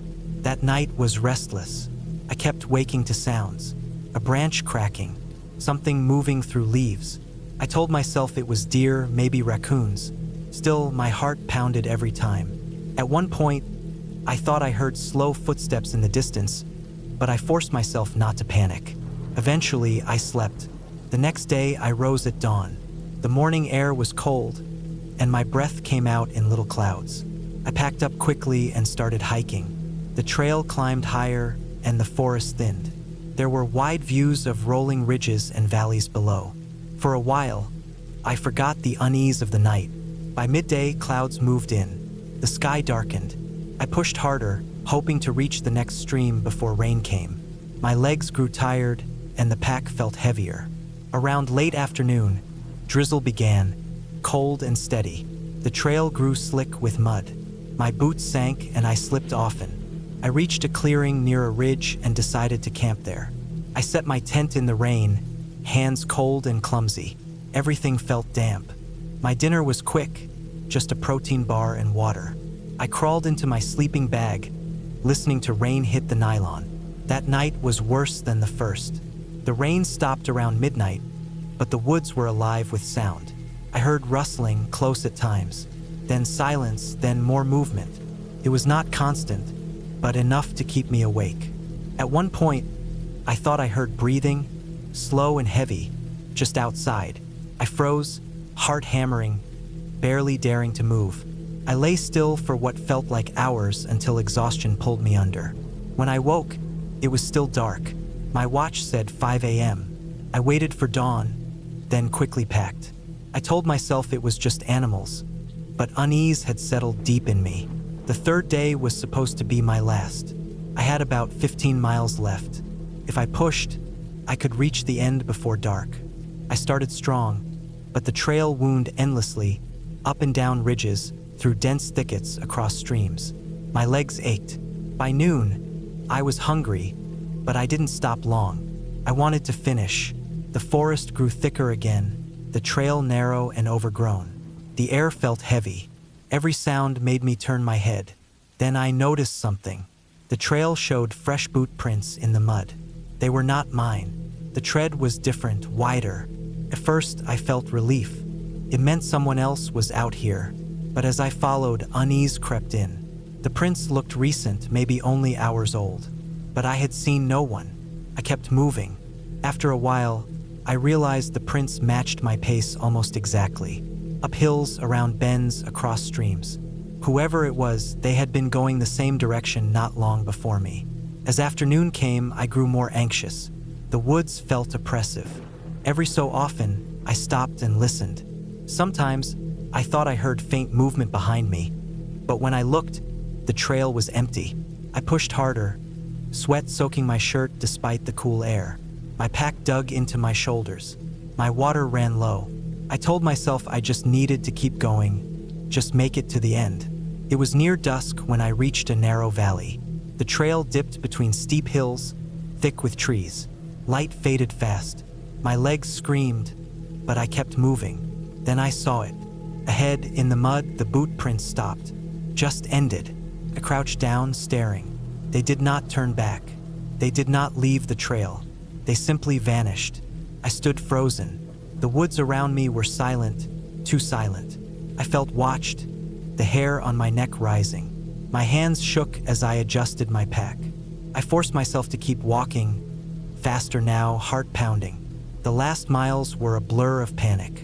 Every sound sent adrenaline surging. I kept imagining someone just out of sight, waiting. My pace turned into a near jog, stumbling in the dim light. Finally, I saw it, the trailhead sign through the trees. Relief flooded me. I stumbled out into the gravel lot, lungs burning. My car sat there, cold and silent. I threw my pack inside and locked the doors. For a long time, I just sat, gripping the wheel, shaking.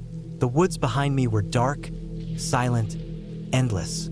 I started the engine and drove, headlights cutting through the night. I made it home hours later, but the feeling never left me. I kept thinking about those boot prints, how they had followed the same trail, how they had ended so suddenly. I told myself it could have been someone cutting off into the woods, maybe a hunter, maybe another hiker. But deep down, I knew something was wrong. That was the last time I went hiking alone. I still hike, but only on busy trails with others nearby. I think about that trip often, especially at night when the world grows quiet. I think about the sound of movement outside my tent, about the breathing, about the prints that vanished. And I know I was never really alone out there.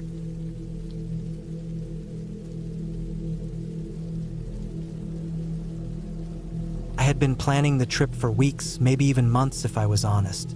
I wanted to go on a solo hike, something longer than my usual day trails, something that would push me a little further out of my comfort zone.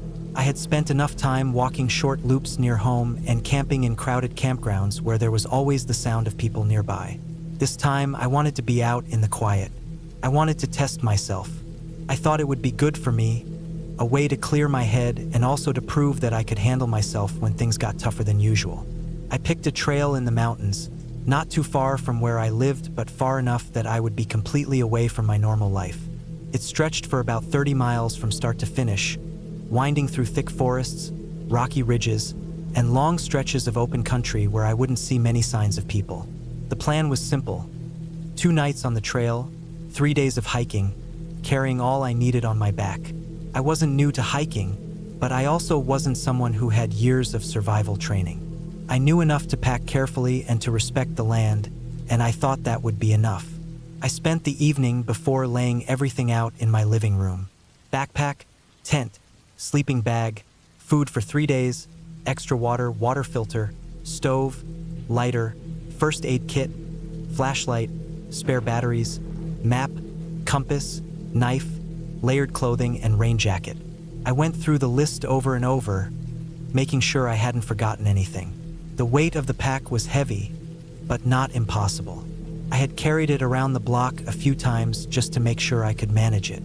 It felt fine then, though I knew the real test would come when the trail started climbing. The next morning, I left early.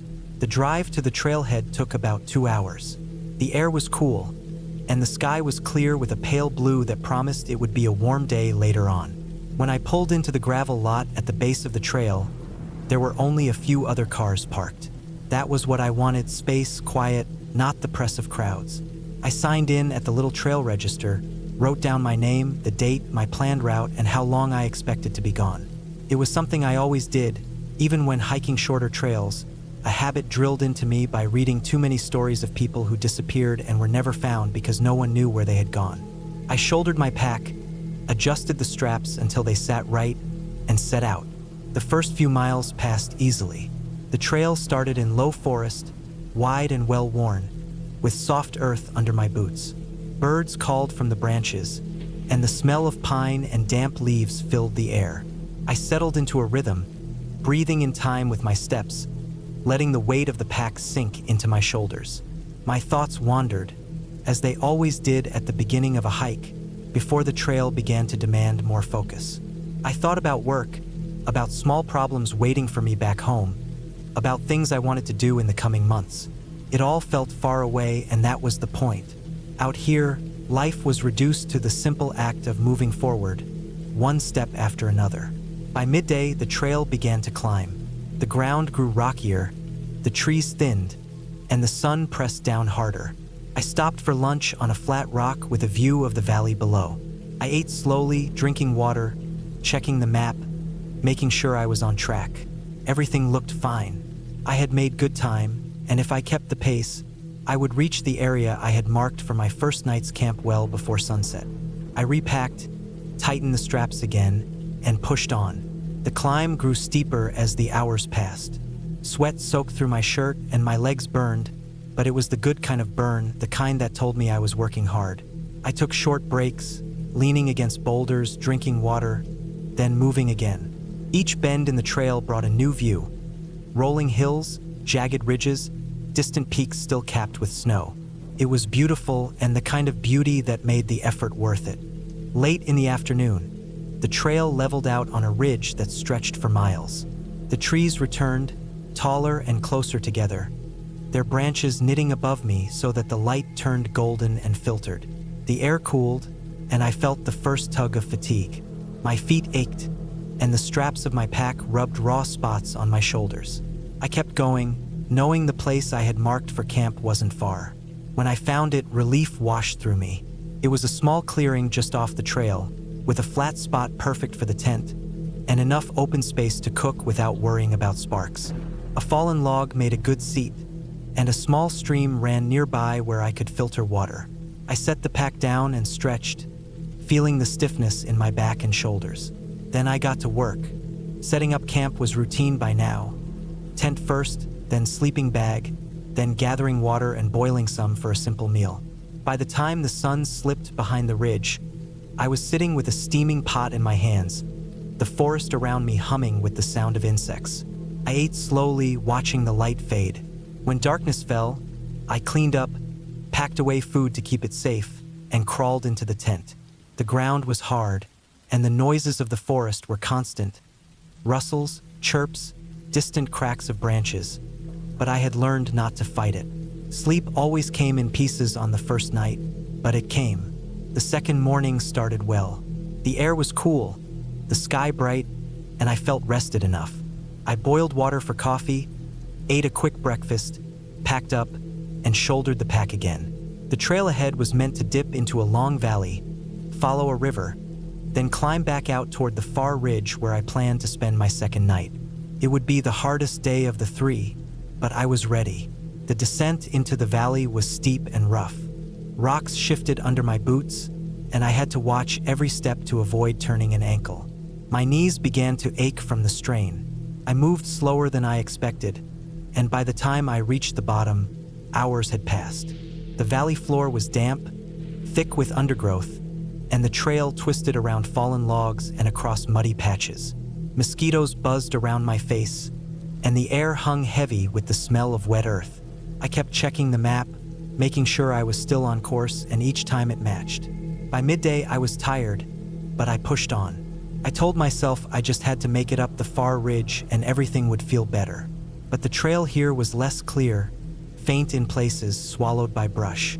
More than once, I lost it, had to stop, backtrack, and search until I found it again. Slowed me down, ate at my patience.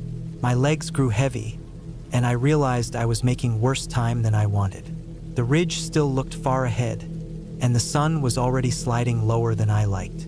I ate a quick lunch by the river, sitting on a rock, trying not to think about how far I still had to go. I knew I couldn't afford to sit too long, so I pushed up again, following the trail as it climbed out of the valley. The slope was brutal, sharper than anything I had done yet. My breath came in gasps, sweat poured down my face, and my legs shook. The pack felt twice as heavy as it had that morning. I paused often, leaning on trees, gulping water, forcing myself to keep moving. The sun dipped lower and lower, and the shadows stretched long. My pace slowed to a crawl. By the time I reached the top of the ridge, the light was fading fast. The place I had marked on the map for camp was still at least a mile away, maybe more. I could feel panic nudge at the edges of my mind. Darkness came quickly in the forest, and I didn't want to be stuck fumbling for a campsite in pitch black. I decided to take the first flat spot I could find, even if it wasn't perfect. The clearing I finally stopped at was small and uneven, but it was enough. My hands shook as I set the tent, rushing against the coming dark. I boiled water in near darkness, ate barely enough to fill me, then stuffed everything back in the pack. By the time I crawled into the tent, night had fully fallen.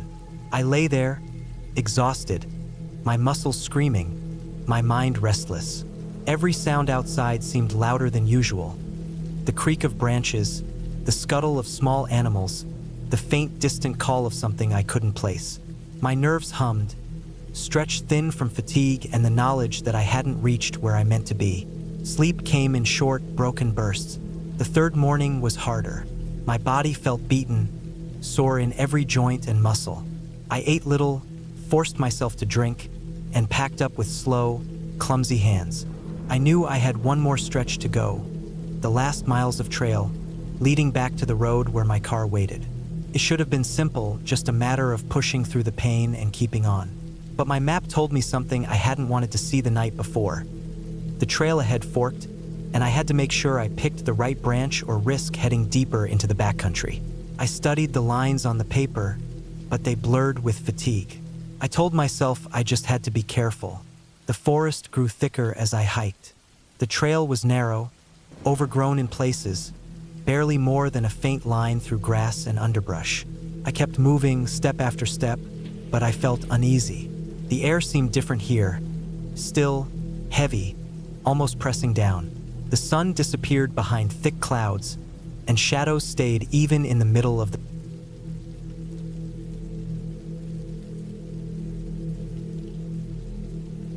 I have always liked hiking alone.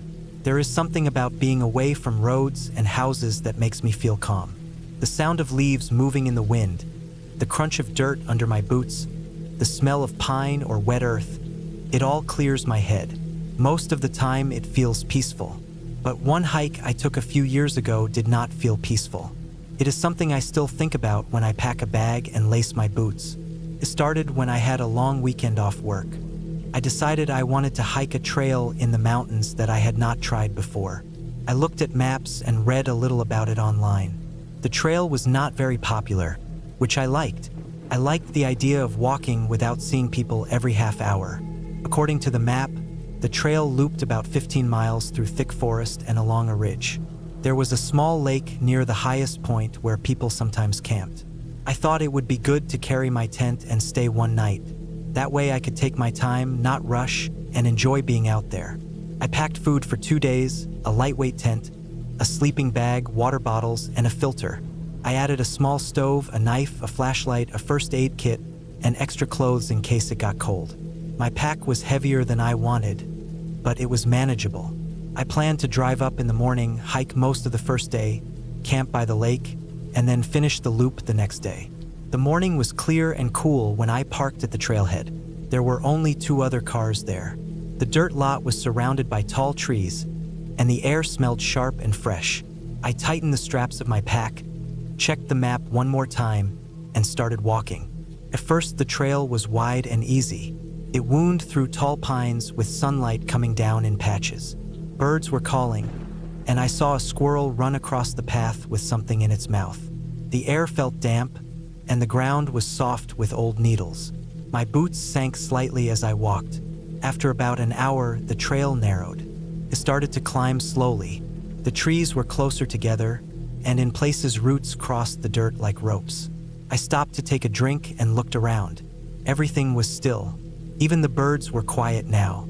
I remember thinking it was strange how quickly the woods could change from lively to silent. I kept going, trying to enjoy the quiet. The forest had a heavy feeling, like the air was thicker. I checked my map and saw that the trail would bend north and then slowly curve up toward the ridge. I knew I had plenty of time to reach the lake before dark. By midday, I had been walking for 4 hours. I stopped to eat a granola bar and some dried fruit. My shirt was damp with sweat, and I could feel the pack digging into my shoulders. I stretched, trying to ease the stiffness in my back. That was when I thought I heard something behind me. It was faint, like a branch snapping. I turned, but the trail was empty, just trees and shadow. I listened for a while but heard nothing else. I told myself it was probably an animal. A deer, maybe. I picked up my pack and kept moving. The higher I went, the rougher the trail became. Rocks stuck up from the dirt, and in places the path was so narrow I had to watch every step. The trees were still thick, but I could see hints of the ridge above through small gaps. The climb was tiring, and my legs felt heavy. Sometime in the afternoon, I noticed another sound. This time it was the faint crunch of steps on dirt, far behind me. I stopped and waited. The sound stopped too. I stared down the trail, but again I saw nothing. No movement between the trees, no color of clothing, just the same quiet forest. I stayed there for a long minute trying to listen. Finally, I convinced myself it was just my own steps echoing oddly, maybe bouncing off the ridge. I tried not to think about it as I kept walking. When I reached the ridge, the trail opened a little. The trees were still around me, but I could see farther. The air felt cooler up there. I followed the ridge north, and after another hour I saw the lake through the trees. The water was still, dark, and surrounded by thick forest on every side. The ground near it was soft and mossy, and I saw a small clearing where people had camped before. I dropped my pack and sat down. My legs were sore, and my shoulders ached. I filled a bottle from the lake and filtered the water, then drank deeply. Tasted cold and clean. The place was quiet, almost too quiet. No insects buzzed near the water. No frogs croaked. The stillness pressed in. I set up my tent, unrolled my sleeping bag, and boiled some water for food. The sun was starting to sink, and the trees cast long shadows across the ground. I ate quickly, then sat with my back against a rock, watching the sky change color. As the light faded, I thought again about the sound I had heard earlier. The crunch of steps, the snap of a branch. Felt less like imagination now. I told myself that even if someone else was on the trail, it was not unusual. But I had not seen a single person since leaving the trailhead. That detail sat heavy in my mind. When it grew dark, I climbed into my tent. I zipped it closed, turned off my light, and lay in the bag. The silence outside was complete. I waited for the usual sounds of night in the woods, but there was almost nothing. Just once I thought I heard water shift against the shore, but then it was gone. I tried to sleep but kept waking. Every small sound seemed louder than it should be. At one point, long after midnight, I was sure I heard movement near the tent. Slow steps in the moss. My heart hammered, and I held my breath. The sound stopped, and I lay there, frozen, for what felt like an hour. Eventually, I drifted into a restless sleep. The first light, I got up quickly. My eyes burned from lack of rest. The clearing looked calm, and nothing seemed disturbed. I packed up faster than usual, eager to be moving again. I kept checking the trees as I walked away from the lake, but the forest was still. The second day's part of the trail was supposed to loop back down toward the road. It was longer but less steep. My body was sore, and I felt uneasy, so I just focused on making steady progress. The trail twisted through dense woods, and the light barely reached the ground in some places. A few hours into the hike, I heard the sound again. Definite footsteps behind me, not close but steady. I stopped suddenly, and again they stopped. I turned and stared down the path, my pulse racing. There was nothing. No figure, no color that didn't belong. Just the endless trees. This time I could not convince myself it was my imagination. Someone was behind me. I started walking faster, Every half mile or so, I stopped to listen, and every time I thought I heard something faint, always a few seconds after I stopped moving. I knew I was at least 8 miles from the road. The thought of someone following me through this empty forest made my skin crawl. I kept looking at the map, counting the distance, trying to move quickly but not run out of energy. By midday, the trail dropped into a narrow valley. The air was damp and the ground muddy. Thick ferns grew on either side, taller than my shoulders. The path cut straight through them, dark and closed in. Walking there felt suffocating. I kept glancing behind me, but I could see only green walls of leaves. Every step squelched in the mud, and I hated that I could not hear anything else around me. When I finally climbed out of the valley, my legs trembled with fatigue. I stopped on a rock to drink water and rest. The sun was high, and the forest felt warmer. For a few minutes, I felt almost calm. But then I saw something that made my stomach turn. In the mud of the path behind me were footprints. They were not mine. They were larger, deeper, and fresher. The pattern was clear, the tread of heavy boots. They followed directly in line with my own tracks through the valley. I stared at them for a long time, my mouth dry. Someone had been walking the same path, close behind, close enough that the prints looked newer than mine. I felt a rush of panic. I grabbed my pack and started moving fast. My shoulders ached. My knees screamed, but I kept pushing. I did not stop to rest again. My only thought was to reach the road before dark. The trail wound on forever. Every bend looked the same, trees and rocks and endless shadow. I checked my map again and again, counting the miles left. My throat was dry, and I could hear my own heart in my ears. Late in the afternoon, I came to a small wooden bridge over a stream. I crossed it quickly, but halfway across I looked down and saw more prints in the mud below. The same heavy boots, the same clear pattern. I hurried off the bridge, barely breathing. The forest grew darker as clouds moved in. I wanted to run but forced myself to keep a steady pace. My legs would not carry me far if I burned out now. The pack felt twice as heavy as it had that morning. Finally, as the light began to fade, I saw the road through the trees. Relief washed over me so strongly that I almost fell to my knees. I pushed through the last stretch, broke out of the forest, and saw my car in the lot. Both other cars were gone. The place was empty. I dropped my pack in the dirt and fumbled with my keys. My hands shook so badly I almost dropped them. I opened the door, threw everything inside,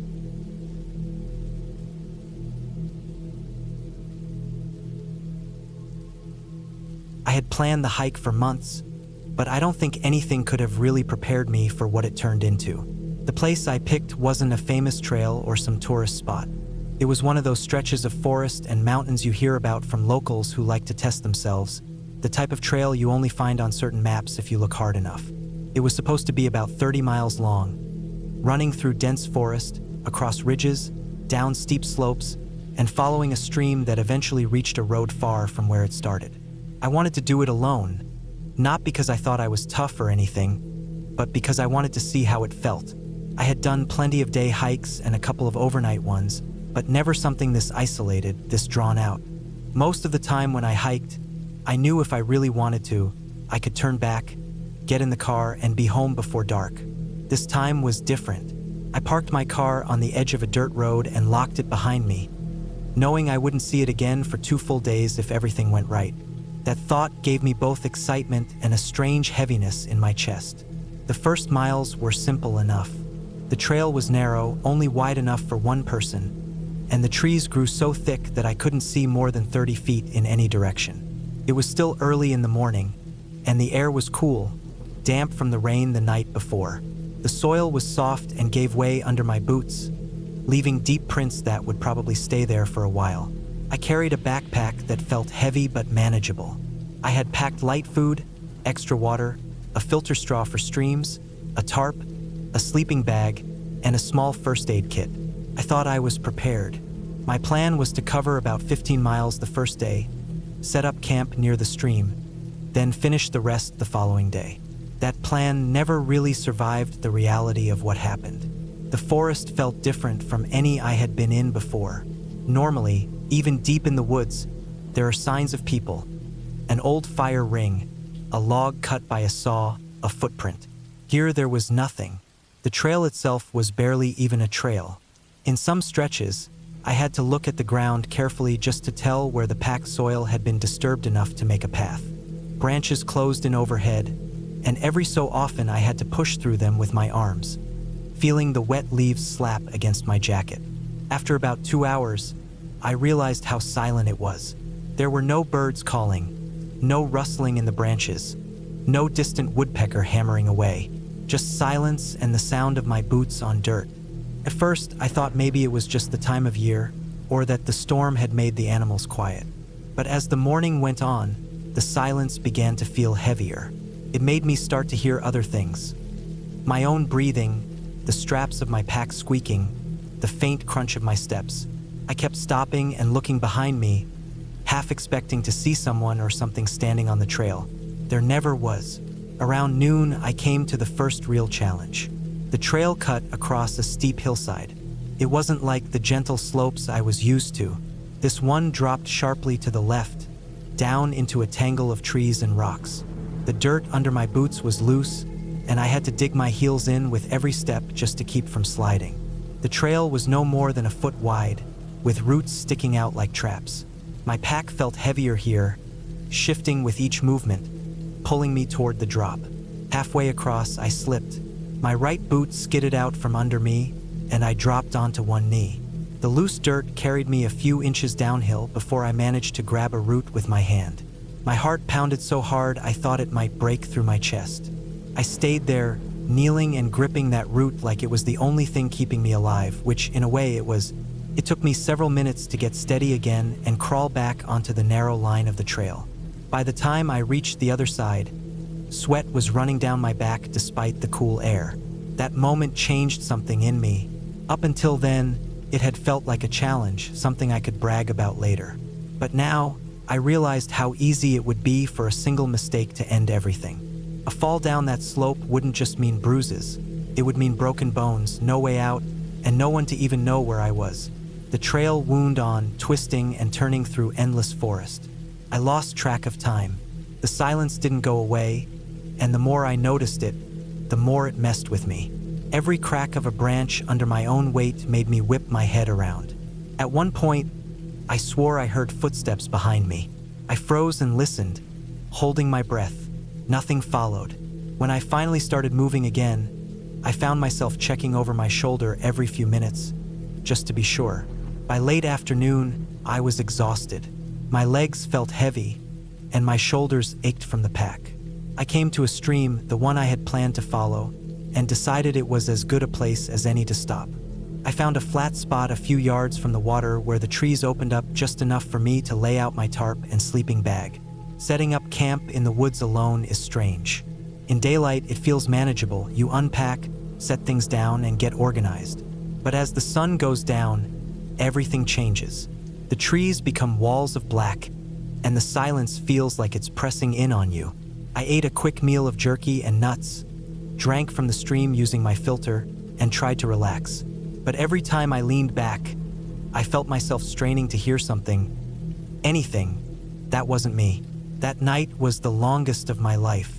I lay in my sleeping bag with my eyes wide open, staring at the dark outline of branches above me. The forest never made a sound. No crickets, no owls, no wind.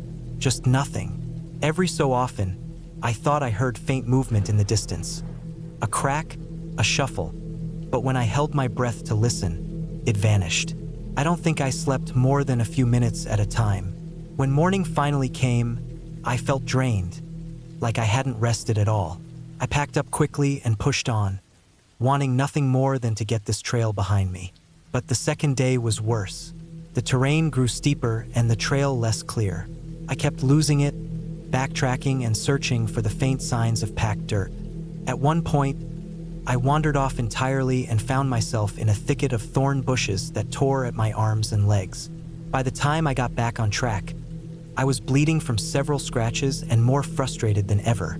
The real fear started in the afternoon. I had just crossed another steep section, this one a rocky slope where loose stones slid out from under my boots, when I noticed something. On the ground ahead of me, pressed into the dirt was a footprint. It wasn't mine. It was fresh, clear, and facing the same direction I was going.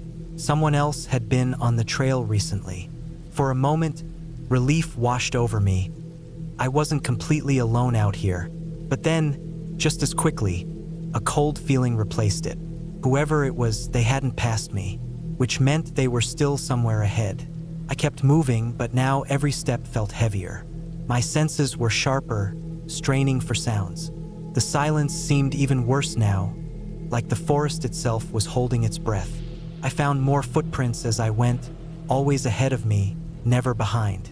The pace of them suggested someone moving fast, not casually hiking. By evening, I knew I wouldn't reach the end before dark. I had to camp again. I picked a spot further from the stream this time, tucking myself into a cluster of trees where I thought I'd be less visible. I ate quickly, barely tasting the food, and sat there in the fading light, staring into the woods. I couldn't shake the thought of the footprints. Who else was out here? Why hadn't I seen them? Why were they going so fast? That night, I didn't sleep at all. I lay in my bag with my knife in my hand, listening. Hours passed. At one point, I swore I heard faint movement in the distance, the crunch of a step, slow and deliberate. I held my breath, waiting. The sound faded. I stayed frozen, every muscle tight, until the gray light of morning crept through the branches. I packed up and pushed on, forcing myself to move faster despite the exhaustion. My legs trembled with each climb, and my throat felt dry no matter how much water I drank. The trail was harder to follow now, broken in places by rocks and roots. More than once I thought I had lost it completely, only to circle back and find the faint line again. Then I saw it. Ahead, on the ground, another footprint, but this time it was off to the side of the trail, facing toward it. Like someone had stepped out of the woods and stopped there, waiting. My stomach twisted. I didn't want to imagine what that meant, but I couldn't help it. I kept moving, faster now, almost jogging despite the weight of my pack. My chest burned, and sweat stung my eyes. The forest closed in tighter, branches clawing at my arms and legs. I stumbled, fell, got back up. The final stretch of trail dropped steeply downhill toward the road where I had planned to finish. I could almost taste the relief of being done. But as I descended, I glanced back one last time and froze. On the slope above me, maybe 50 yards back, I saw movement. A figure partly hidden by trees, standing still, watching. I didn't wait to see more. I turned and ran, half sliding down the loose dirt, nearly falling with every step.